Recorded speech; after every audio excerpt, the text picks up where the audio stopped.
Hello everyone and welcome. I'm going to walk you through how to install a Wi-Fi driver on your Windows computer.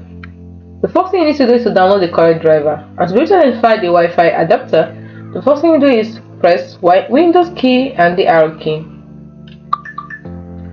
Then in here you're going to type dev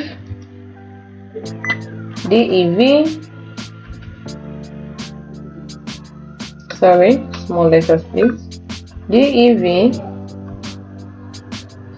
mgmc.msc,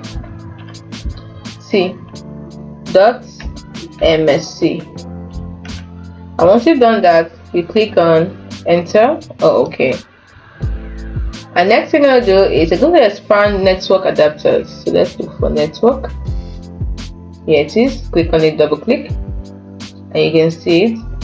So the next thing I'm going to do is identify the name of your Wi-Fi adapter. It could be maybe Intel R.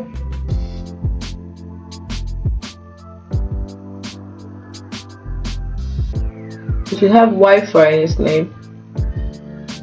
I have no idea which one mine is right now. I think it's this one, yes, wireless network adapter. So once you identify yours, next thing you're going to do is to visit or go to the website of a computer manufacturer, if it is Dell, HP or Lenovo, or you can go to the Wi-Fi adapter manufacturer, for example Intel, Broadcom, Realtek.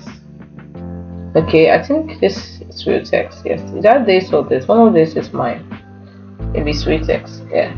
So after that, you use their search function to find the driver for your specific adapter and your version of Windows. Download the driver file to your computer. It may be in a zip file or exe format. Next, you have to run the installer by double-clicking the downloaded file. Follow the on-screen instructions in the installation wizard. Once the installation is complete, restart your computer for the changes to take effect. Then, open your Wi-Fi settings, click the Wi-Fi icon in the system tray. After restarting, you click this Wi-Fi icon in the system. Here you go.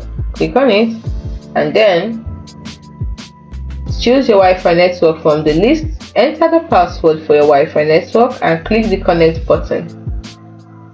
It's as simple as that. Now, in case you are still having trouble with the Wi-Fi, you can restart your router or modem, check your Wi-Fi password, move closer to the router, or try a different Wi-Fi network. By following these steps, you should be able to successfully install your Wi-Fi driver and connect to the internet. So that's it for today. See you in the next video. Bye for now.